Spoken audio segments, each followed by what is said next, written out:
আমরা যে লাব্বাইক আল্লাহুম্মা লাব্বাইক বলতে বলতে যাই, হাজীগণ লাব্বাইক লাব্বাইক বলতে বলতে যান, তালবিয়া পড়তে পড়তে যান, লাব্বাইক আল্লাহুম্মা লাব্বাইক লাব্বাইকা লা শারীকা লাকা লাব্বাইক। রব আমি হাজির হাজির, হে আল্লাহ আমি হাজির, তোমার দরবারে হাজির। লাব্বাইকা লা শারীকা লাকা লাব্বাইক, হে আল্লাহ তোমার দরবারে আমি হাজির, তোমার সাথে কোনো শরীক নাই। ইন্নাল হামদা ওয়ান নি'মাতা লাকা ওয়াল মুলক, নিশ্চয় সমস্ত প্রশংসা, সমস্ত রাজত্ব, সমস্ত মালিকানা, সমস্ত সার্বভৌমত্ব সবকিছু একমাত্র তুমি আল্লাহর। বলেন কার? আল্লাহ। জাহিলি যুগের লোকেরা তালবিয়া পড়তো এরকম ভাবে, লাব্বাইক আল্লাহুম্মা লাব্বাইক। এরাও তালবিয়া পড়তো, কিন্তু সাথে যুক্ত করত তুমি ছাড়া কোনো ইলাহ নাই, তবে একজন ইলাহ আছে, সেই ইলাহ তোমার সহযোগী। নাউযুবিল্লাহ। নবীজি তালবিয়া শিখাইছেন যে না না না না, আল্লাহর সাথে কাউকে শরীক করা যাবে না। আল্লাহর জাতের মধ্যে সত্তাগতভাবে কাউকে শরীক করা যাবে না, আল্লাহর সিফাতের মধ্যেও কাউকে শরীক করা যাবে না, আল্লাহর সার্বভৌমত্বেও কাউকে শরীক করা যাবে না। তালবিয়া ঈমান, পরিপূর্ণ ঈমানের সাথে পড়তে হবে। নিজের দিলের মধ্যে এই বিশ্বাসটা রাখতে হবে আল্লাহ ছাড়া কোনো ইলাহ নাই, সত্তাগত ভাবেও আল্লাহর কোনো অংশীদার সহযোগী নাই, আল্লাহর গুণগত ভাবেও নাই যে আল্লাহ যা জানেন কোন মাখলুক তা জানে, এই জিনিসটা হতে পারে। আল্লাহর ফজলে জিলকদ মাস শুরু হয়ে গেছে এবং আল্লাহর ঘরের মেহমানগণ পৃথিবীর বিভিন্ন আনাচে কানাচে থেকে আল্লাহর ঘরের দিকে রওনা হচ্ছেন। পাগলের মতো তারা ছুটে যাচ্ছেন মহান রবের মেহমানদারি গ্রহণ করার জন্য।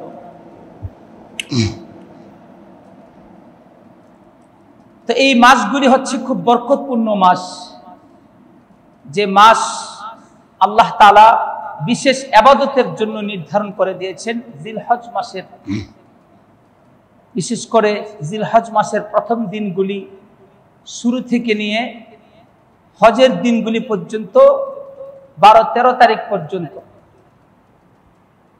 আমাদের বাংলাদেশে গত 29 এপ্রিল থেকে হজ ফ্লাইট শুরু হয়েছে। প্রায় 1 মাস ব্যাপী হজ ফ্লাইটগুলি চলতে থাকবে। বাংলাদেশ থেকে প্রায় 70,000 হাজি ইনশাআল্লাহ হজ করতে যাবেন। আল্লাহ তাআলা সকলের হজকে কবুল মঞ্জুর করেন। সম্মানিত হাজিরিন, আল্লাহ তাআলা যাদেরকে আল্লাহর ঘরের মেহমান হিসেবে কবুল করে নিয়েছেন তারা তো যাচ্ছেন, আর যারা এখনো যেতে পারেন নাই তারা এই সময়টার মধ্যে তাদের কি অনুভূতি থাকা দরকার এ সম্পর্কে কিছু কথা আলোকপাত করতে চাই। ওমা তাওফীকি ইল্লা বিল্লাহ। আল্লাহ তাআলা কালামুল্লাহ শরীফের মধ্যে ইরশাদ করেন, ওয়াআযিন ফিন নাসি বিল হাজ্জি ইয়াতুকা রিজালান ওয়া আলা কুল্লি দামিরিন ইয়াতিনা মিন কুল্লি ফাজ্জিন আমিক। হে নবী ইব্রাহিম, আপনি মানুষদেরকে আমার ঘরের মেহমান হওয়ার জন্য আপনি আযান দিয়ে দেন। সুবহানাল্লাহ। ইব্রাহিম নবীকে আল্লাহ তাআলা বলতেছেন আপনি মানুষকে ঘোষণা দিন আমার ঘরের ইচ্ছায় যাতে তারা দূর দূরান্ত থেকে সফর করে আমার ঘরের দিকে রওনা করে।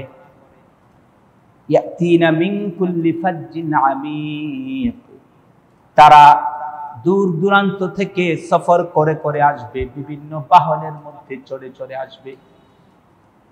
কাছাকাছি যারা আছে তারা পায়ে হেঁটে আসবে, দূর দূরান্ত থেকে যারা আছে তারা বিভিন্ন বাহনের মধ্যে করে আসবে। লিয়াশহাদু মানাফিআ লাহুম, হজের সফরে এসে তারা এমন কিছু দেখবে যেটা তাদের জন্য উপকার হবে, তাদের ঈমানিয়াতের জন্য যেটা অনেক বড় ফলদায়ক হবে। আমার নিদর্শনাবলী নিজেদের স্বচক্ষে দেখবে, তাদের ঈমান বৃদ্ধি পাবে, পরকালে তাদের জন্য অনেক বড় জখিরা হয়ে যাবে, অনেক বড় সওয়াবের ভান্ডার হয়ে যাবে। হে নবী ইব্রাহিম, আপনি মানুষের মধ্যে ঘোষণা দিন। সাইয়্যিদুনা হযরত ইব্রাহিম আলাইহিস সালাতু ওয়াস সালাম দুনিয়াতে এসেছিলেন প্রায় 4000 বছর আগে। কত বছর? 4000 বছর আগে। ওই সময় আল্লাহ তাআলা বলতেছেন, আদিন, আপনি মানুষের মধ্যে ঘোষণা দিন। ইব্রাহিম আলাইহিস সালাতু ওয়াস সালাম যখন বাইতুল্লাহ নির্মাণ করলেন ওনার সন্তান ইসমাঈলকে সহ, ওই সময় ওখানে তেমন জনমানব ছিল না, তেমন লোকালয় ছিল না। আল্লাহ তাআলা ইব্রাহিম এবং ইসমাঈল হাজেরার মাধ্যমে ওই এলাকাটাকে আবাদ করিয়েছেন। বাইতুল্লাহ যে ঘর ফেরেশতারা নির্মাণ করেছিল, পরবর্তীতে হযরত আদম আলাইহিস সালাতু ওয়াস সালাম নির্মাণ করেছিলেন। সেই বাইতুল্লাহ হযরতে নূহ আলাইহিস সালাতু ওয়াস সালামের সময় পৃথিবীব্যাপী যে প্লাবন হয়েছিল, সেই মহাপ্লাবনে বাইতুল্লাহ শরীফ ধ্বংসপ্রাপ্ত হয়। বাইতুল্লাহর কোনো নিশানা আর বাকি থাকে নাই। আল্লাহ তাআলা চাইলেন ইব্রাহিম এবং ইসমাঈলের মাধ্যমে সেই বাইতুল্লাহকে আবার নতুন করে গড়ে তুলবে। দুইটা উদ্দেশ্যে আল্লাহ তাআলা হযরতে হাজেরা এবং ইসমাঈলকে এখানে বসতি করিয়েছিলেন। একটা উদ্দেশ্য ছিল যে এই বাইতুল্লাহর নির্মাণটা আবার ইব্রাহিম ইসমাঈলের হাতে আবার আল্লাহ তাআলা করবেন, সুবহানাল্লাহ। আর আরেকটা উদ্দেশ্য, ওই সময়ের পর থেকে আরো প্রায় 2000 বছর পরে, প্রায় 2-2500 বছর পরে শেষ নবীর আগমন ঘটবে। সেই নবী ইসমাঈলের বংশে আল্লাহ তাআলা শেষ নবী মুহাম্মাদুর রাসূলুল্লাহ সাল্লাল্লাহু আলাইহি ওয়াসাল্লামকে পাঠাবেন। শেষ নবী আমাদের নবী মুহাম্মদ আরবি সাল্লাল্লাহু আলাইহি ওয়াসাল্লামকে আল্লাহ তাআলা সেই বাইতুল্লাহর প্রতিবেশী হয়ে, বাইতুল্লাহর কাছে একটা বাড়িতে আব্দুল্লাহ এবং আমিনার গর্ভে নবী মুহাম্মদকে আল্লাহ তাআলা পাঠাবেন। কার বংশে? ইসমাঈলের বংশে। কার বংশে? রব্বানা ওয়াবআথ ফীহিম রাসূলাম মিনহুম ইয়াতলু আলাইহিম আয়াতিকা ওয়া ইউআল্লিমুহুমুল কিতাব। হযরত ইব্রাহিম আলাইহিস সালাতু ওয়াস সালাম সেই 4000 বছর আগে দোয়া করেছিলেন, হে রব্বুল ইজ্জত, তুমি তাদের মধ্যে একজন নবী পাঠাও। বাইতুল্লাহ নির্মাণ করার পরে তিনি দীর্ঘ দোয়া করেছিলেন, আল্লাহ এই ঘর তো আমি বানাইলাম, আল্লাহ এই ঘরের দিকে যাতে সারা দুনিয়া থেকে তোমার মেহমানরা এই ঘরের পানে ছুটে আসে। আর একটা দোয়া করছেন, হে আল্লাহ এই ঘরের অধিবাসী যারা হবে, এই ঘরের আশপাশে যারা বাসস্থান করবে, যারা বসবাস করবে, আল্লাহ তাদের জন্য বিভিন্ন ধরনের রিজিকে বরকত দান করিও। বিভিন্ন ধরনের ফল ফলাদি, বিভিন্ন ধরনের খাবার দাবারের উন্নত বরকতপূর্ণ খাবারের ব্যবস্থা আল্লাহ তুমি করে দিও। আল্লাহ এই দোয়া কবুল করছেন কি করেন নাই? হ্যাঁ, আরেকটা দোয়া করছিলেন, হে আল্লাহ আমার বংশধরের মধ্যে যাতে সবাই ঈমানদার হয়, সবাই যাতে তোমার গোলাম হয়, আল্লাহ সবাই যাতে দিনদার হয়, ঈমানদার হয়। আল্লাহ তাআলা এই দোয়াটা পরিপূর্ণভাবে কবুল করেন নাই। অনেকগুলি দোয়া করছেন কিন্তু এই দোয়াটা পরিপূর্ণভাবে কবুল করেন নাই। আল্লাহ তাআলা সাথে সাথে বলে দিয়েছেন, ওয়ালা ইয়ানালু আহদি আয-যালিমিন। আমার অঙ্গীকার হে ইব্রাহিম, আমি যে মহা নিয়ামত দেওয়ার অঙ্গীকার তোমার সাথে করছি, সেই নিয়ামত এবং পরকালের জান্নাত প্রাপ্তির অঙ্গীকারটা জালেমদের ক্ষেত্রে প্রযোজ্য হবে না। অর্থাৎ তোমার বংশের মধ্যে কিছু লোকেরা হবে জালেম, ওই জালেমদের ক্ষেত্রে আমার অঙ্গীকারটা প্রযোজ্য হবে না। বর্তমানে ইহুদিরা, খ্রিস্টানরা এরাও কার বংশধরের? ইহুদিরা ইব্রাহিম আলাইহিস সালাম বংশধর। খ্রিস্টানরা তো অন্যান্য বংশের লোকেরাও খ্রিস্টান হয়েছে, কিন্তু ইহুদিরা সরাসরি হযরত ইব্রাহিমেরই বংশধর। হযরত ইব্রাহিমের থেকে ওনার যে আরেক সন্তান ইসহাক, এই ইসহাক আলাইহিস সালাতু ওয়াস সালামের সন্তান ইয়াকুব, আর ইয়াকুব আলাইহিস সালাতু ওয়াস সালামের সন্তানদের মধ্যে বিনয়ামিন এবং ইউসুফ ছাড়া অন্য যে 10 ভাই ছিল, ওই ভাইদের বংশধররাই হচ্ছে ইহুদি। তাহলে এরা হযরত ইব্রাহিমের বংশধর কিনা? আর এদের জন্য আল্লাহর অঙ্গীকার কি প্রযোজ্য হবে? তো ইব্রাহিম আলাইহিস সালাতু ওয়াস সালামের এই দোয়াটা আল্লাহ তাআলা পরিপূর্ণভাবে কবুল করেন নাই। তিনি আরেকটা দোয়া করেছিলেন, রব্বুল আলামিন, আমি তোমার ঘর পুনরায় নির্মাণ করলাম,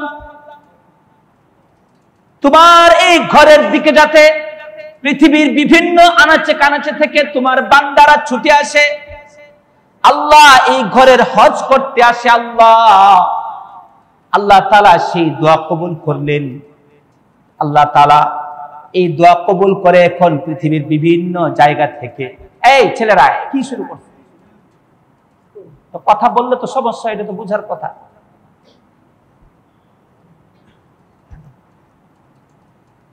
পৃথিবীর বিভিন্ন জায়গা থেকে আল্লাহ তাআলা সেই মেহমানদেরকে তাদের দিলের মধ্যে একটা আকুলতা ব্যাকুলতা তৈরি করে দিয়েছেন।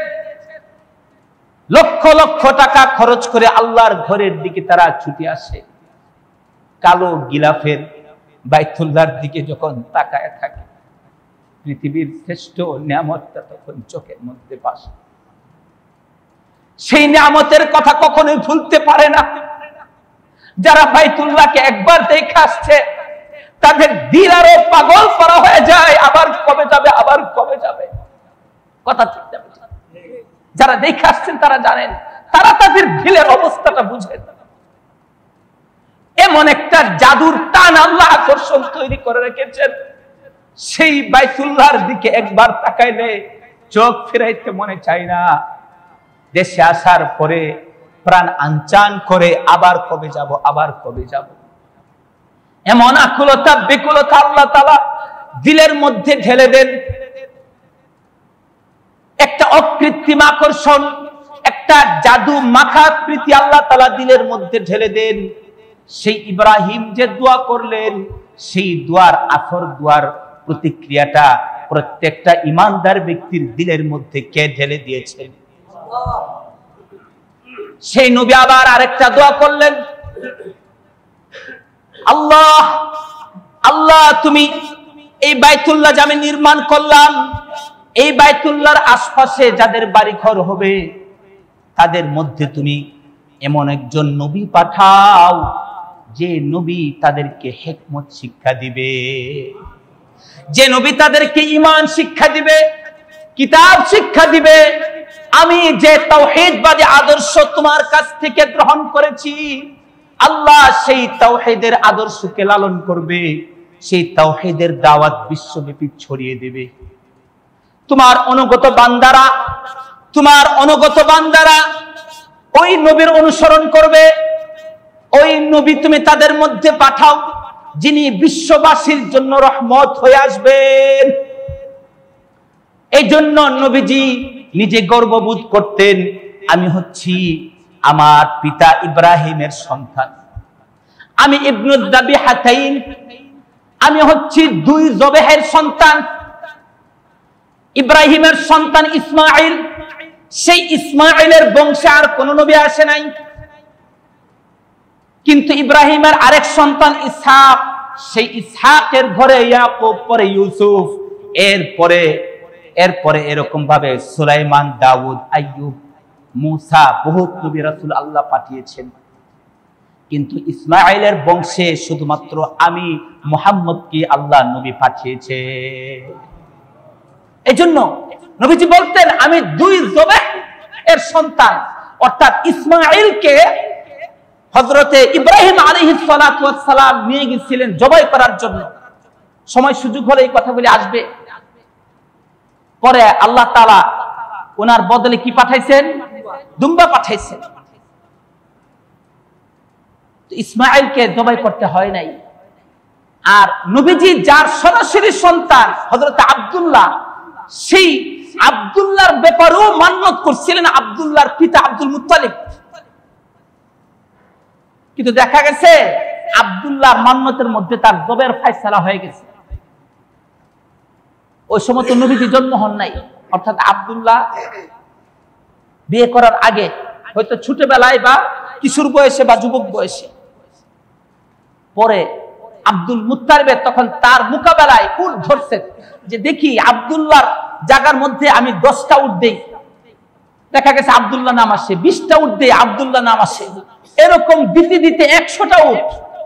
পরে দেখা গেছে উটের নাম আসছে, পরে আব্দুল্লাহরে জবাই না করে আব্দুল মুত্তালিবে 100টা উট জবাই করছেন। এই জন্য নবীজি বলতেন আমি হচ্ছি ইবনু যাবিহাতাইন, আমি হচ্ছি 2 জবাহের সন্তান। 2 জবাহের সন্তান মানে ইসমাঈলের সন্তান আর আব্দুল্লাহর সন্তান। সম্মানিত হাজিরিন, আল্লাহর নবী হযরত ইব্রাহিম আলাইহিস সালাতু ওয়াস সালামের দুয়ার ফসল আনা সামারাতু দুআই আবি ইব্রাহিম, আমার পিতা ইব্রাহিমের দুয়াল ফসল হচ্ছে আমি নবী মুহাম্মদ। সেই যে 4000 বছর আগে ইব্রাহিম আলাইহিস সালাতু ওয়াস সালাম দোয়া করে গিয়েছিলেন, আল্লাহ তাআলা 2500 বছর পরে সেই দুয়ার ফলশ্রুতিতে শেষ নবী মুহাম্মদকে মক্কার মধ্যে পাঠিয়েছে। আল্লাহ তাআলা ঘোষণা করলেন আযদিন ফিন নাস, দরজাটা ইয়া করে দেন তো, চাপায় দেন, চাপায় দেন। আযদিন ফিন নাস, মানুষের মধ্যে ঘোষণা দাও।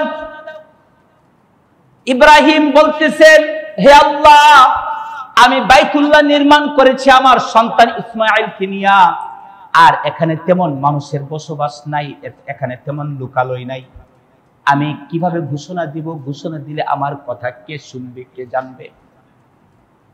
আল্লাহ বলতেছেন ইব্রাহিম, আমি আল্লাহ ঘোষণা দিছি, আমি আল্লাহ তোমাকে আদেশ করছি তুমি ঘোষণা দাও, আর তোমার এই ঘোষণার আওয়াজ পৌঁছে দেওয়ার দায়িত্ব আমি আল্লাহ। কিতাবের মধ্যে লেখে আল্লাহ যে নবী ইব্রাহিমকে আদেশ করেছেন, তখন ইব্রাহিম ঘোষণা দিলেন, হজে আসার জন্য ঘোষণা দিলেন, আল্লাহর ঘর তওয়াফের জন্য ঘোষণা দিলেন, আল্লাহর ঘর আবাদ করার জন্য ঘোষণা দিলেন। সেই ঘোষণা আল্লাহ তাআলা ইব্রাহিমের সময়কালে যত তাওহীদবাদী ছিলেন তাদের কানের মধ্যে আল্লাহ পৌঁছিয়ে দিয়েছেন। শুধু তাদের সময়ে না, কিয়ামত পর্যন্ত যত মানুষ আসবে, কিয়ামত পর্যন্ত যত মানুষ আল্লাহর ঘর জিয়ারতে যাবে, আল্লাহ তাআলা সমস্ত হাজীদের কানের মধ্যে আল্লাহ তাআলা সেই ইব্রাহিমের আওয়াজকে পৌঁছে দিয়েছেন। কিয়ামত পর্যন্ত যত মানুষ হজ করতে যাবে সকলের কানের মধ্যেই এই আওয়াজকে পৌঁছানোর ব্যবস্থা কে করে দিয়েছেন? আমরা যে লাব্বাইক আল্লাহুম্মা লাব্বাইক বলতে বলতে যাই, হাজীগণ লাব্বাইক লাব্বাইক বলতে বলতে যান, তালবিয়া পড়তে পড়তে যান, লাব্বাইক আল্লাহুম্মা লাব্বাইক লাব্বাইকা লা শারীকা লাক লাব্বাইক। রব আমি হাজির হাজির, হে আল্লাহ আমি হাজির, তোমার দরবারে হাজির। লাব্বাইকা লা শারীকা লাক লাব্বাইক, হে আল্লাহ তোমার দরবারে আমি হাজির, তোমার সাথে কোনো শরীক নাই। ইন্নাল হামদা ওয়ান নি'মাতা লাকা ওয়াল মুলক, নিশ্চয় সমস্ত প্রশংসা, সমস্ত রাজত্ব, সমস্ত মালিকানা, সমস্ত সার্বভৌমত্ব সবকিছু একমাত্র তুমি আল্লাহর। বলেন কার? আল্লাহ। জাহিলি যুগের লোকেরা তালবিয়া পড়তো এরকম ভাবে, লাব্বাইক আল্লাহুম্মা লাব্বাইক, এরাও তালবিয়া পড়তো, কিন্তু সাথে যুক্ত করত তুমি ছাড়া কোনো ইলাহ নাই, তবে একজন ইলাহ আছে, সেই ইলাহ তোমার সহযোগী। নাউযুবিল্লাহ।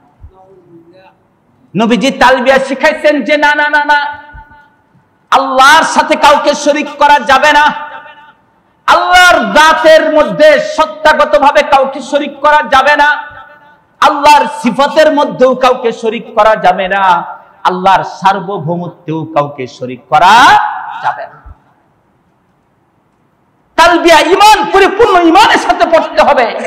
নিজের দিলের মধ্যে এই বিশ্বাসটা রাখতে হবে আল্লাহ ছাড়া কোনো ইলাহ নাই, সত্তাগত ভাবেও আল্লাহর কোনো অংশীদার সহযোগী নাই, আল্লাহর গুণগত ভাবেও নাই যে আল্লাহ যা জানেন কোন মাখলুক তা জানে, এই জিনিসটা হতে পারে।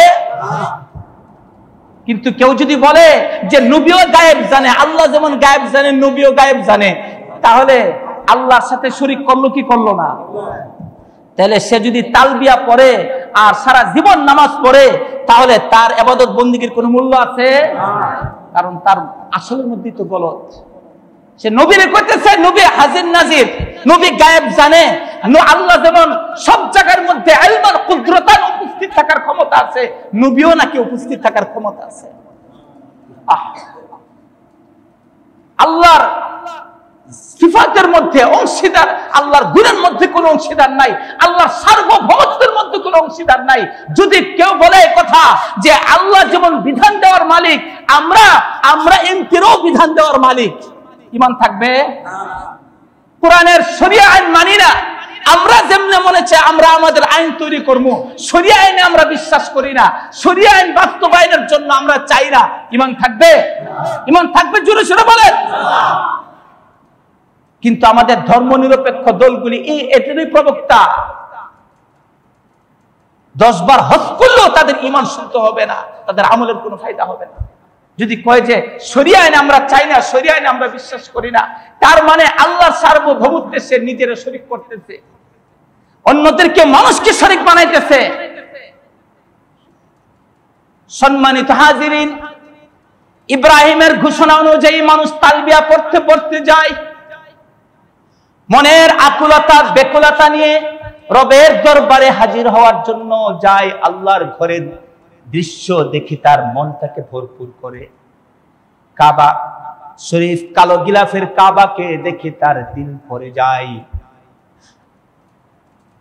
কিতাবের মধ্যে আসছে যখন কাবা শরীফ প্রথম দেখবে, আল্লাহু আকবার আল্লাহু আকবার আল্লাহু আকবার আল্লাহু আকবার এরকম বলে লা ইলাহা ইল্লাল্লাহু আল্লাহু আকবার ওয়া লিল্লাহিল হামদ, এই কথাগুলি বলে তখন সে তার প্রাণ ভরে চোখের পানি দিয়া বুক ভাসায় সে আল্লাহর কাছে মন ভরে দোয়া করবে।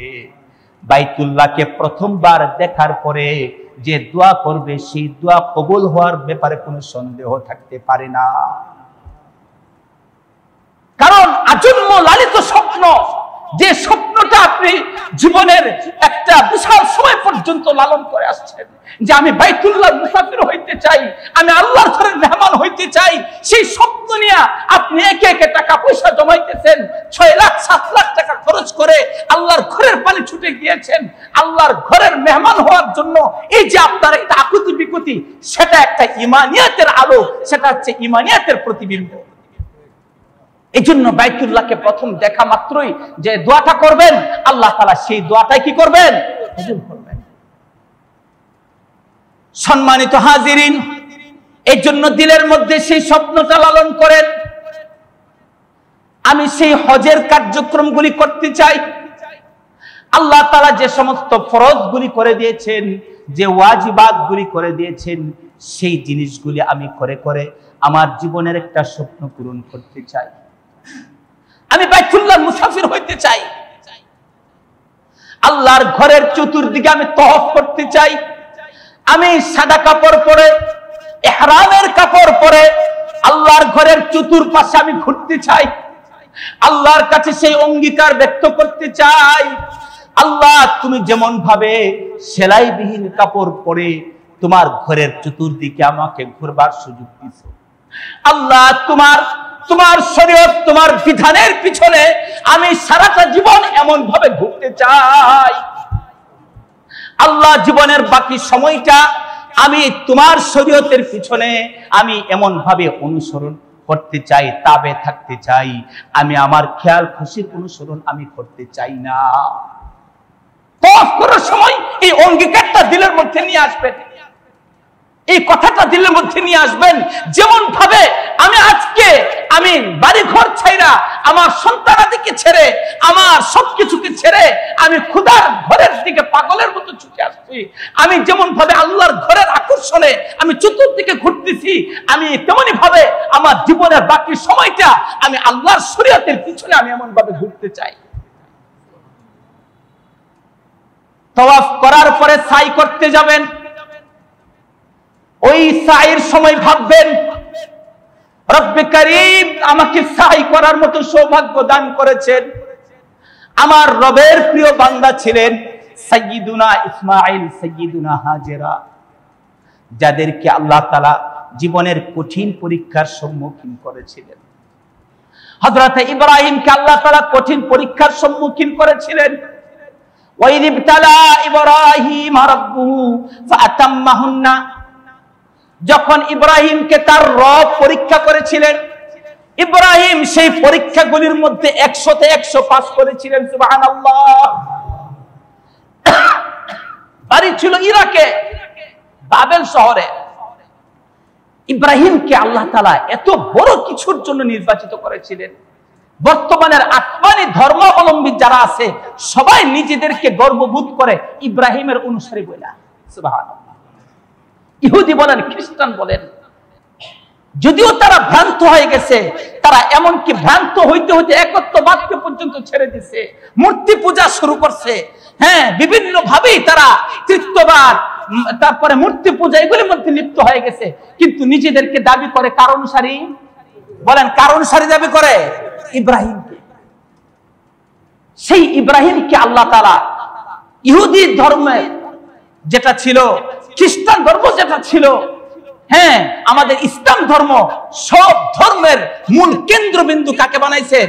ইব্রাহিমকে। সুবহানাল্লাহ।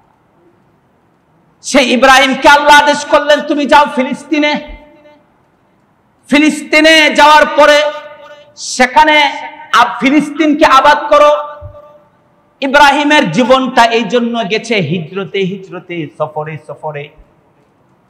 120 বছর বয়সে যখন আল্লাহ তাআলা ওনাকে প্রথম সন্তান দিলেন, সারা জীবন কাটায় ফেললেন, সন্তান হয় নাই, সন্তান হয় নাই।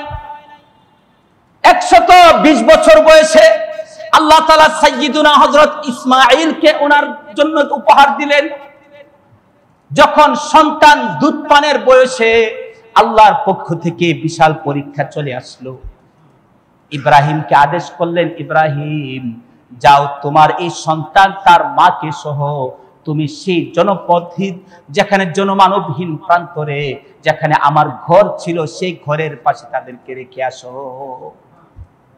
যেখানে মানুষের বসবাস নাই, যেখানে পশু পাখি নাই, যেখানে লোকালয় নাই, যেখানে কোনো ধরনের চিহ্ন নাই। চিন্তা করে দেখেন, 4000 বছর আগে এখন এই মক্কার অনেক জায়গার মধ্যে গেলে একটা আতঙ্কজনক পরিস্থিতি মনে হয়, যে খালি পাহাড় আর পাহাড়, এটা সেটা। হ্যাঁ, তো এই মানে সেই 4000 বছর আগের ওখানে অবস্থাটা কেমন ছিল? ওই জায়গার মধ্যে যখন আল্লাহর পক্ষ থেকে আদেশ আসলো যে তুমি যাও, তুমি তোমার সন্তান এবং স্ত্রী সন্তানকে ওখানে রেখে আসো। ইব্রাহিম স্ত্রী সন্তানকে কিছু বলেন না। যাইতে যাইতে যাইতে যাইতে যাইতে যাইতে যা ওখানে রাখা, ইব্রাহিম তখন চলে আসার জন্য উদ্যত হইলেন। স্ত্রী মনে করতেছেন যে আচ্ছা, স্বামী আমাদের সাথে আছে, কোথায় যাচ্ছে, আমাদের প্রশ্ন করার দরকার নাই। কিন্তু যখন স্বামী চলে আসবে এরকম অবস্থা দেখলেন, তখন তো স্বামীর জামা যায় আস্তিনে ধরলেন। স্বামী, আমরা কি কোনো বেয়াদবি করছি? আমরা কি কোনো অন্যায় করছি? আপনি কোথায় যাচ্ছেন আমাদেরকে রেখে? চোখ দিয়া হয়তো পানি ঝরতেছিল, কথা বলেন না। আবার কান দিছে, আবার জিজ্ঞাসা করলো, কি ব্যাপার, আমাদের কি পরিস্থিতিতে কেন রেখে যাচ্ছেন? আমরা কি অন্যায় করলাম, কি অপরাধ করলাম? আমরা তো এখন না খেয়ে খেয়ে মরতে হবে। আমরা যদি মানে এক চান্সে যদি মারা যাইতাম তাহলে তো মরণটা সহজ ছিল। আর এই অবস্থার মধ্যে যদি না খায়া খায়া, পানি ছাড়া, খাবার ছাড়া ধুকে ধুকে মৃত্যুবরণ করতে হয়, তাহলে এর চেয়ে কষ্টের আর কি আছে? ইব্রাহিম কথা বলেন না। পরে ওনার দিনের মধ্যেই আল্লাহর পক্ষ থেকে এলহাম হইল, এই স্বামী তো আমাদের প্রতি জীবনে সামান্য পরিমাণ বিচার করতে দেখে নাই, সামান্য পরিমাণ কষ্ট দেওয়ার মতো কিছু আচরণ করতে দেখে নাই, তিনি তো আমাদের জন্য এত বড় কিছু, এত বড় কঠিন অবস্থার মধ্যে ফেলে যাওয়ার কথা না। তিনি জিজ্ঞাসা করলেন, আল্লাহ আমারাকা বিহাজা, আল্লাহ কি আপনাকে এমনটা করতে আদেশ করছে? তখন তিনি মাথা নাড়া শুধু জবাব দিলেন যে সাইয়্যিদুনা হযরত হাজেরার দিল থেকে তখন অকপটে বের হয়ে আসলো, ইদা লা ইউযায়্যুনাল্লাহ, তাহলে আল্লাহর উপর আমার ভরসা আছে, আল্লাহ আমাকে বিনষ্ট করবেন না, ধ্বংস করবেন না। সেই সন্তানকে নিয়ে বসবাস করতে লাগলেন। পানি শেষ, শুকনা খাবার শেষ, এই পরিস্থিতিতে সন্তানকে কি খাওয়াবেন, নিজে কি খাবেন, এই পেরেশান পানির পিপাসায় মানে প্রাণ ফেটে যাচ্ছে, এমন অবস্থার মধ্যে তিনি দৌড়াদৌড়ি করতেছিলেন, পানি কোথায় পাওয়া যায়, পানি কোথায় পাওয়া যায়। যে হাজেরা আল্লাহর উপর ভরসা করে আগে এই ঈমানি বাক্য উচ্চারণ করেছিলেন, আল্লাহ সেই বাক্যের উসিলায় ওনার জন্য খাবারের ব্যবস্থা করবেন কি করবেন না?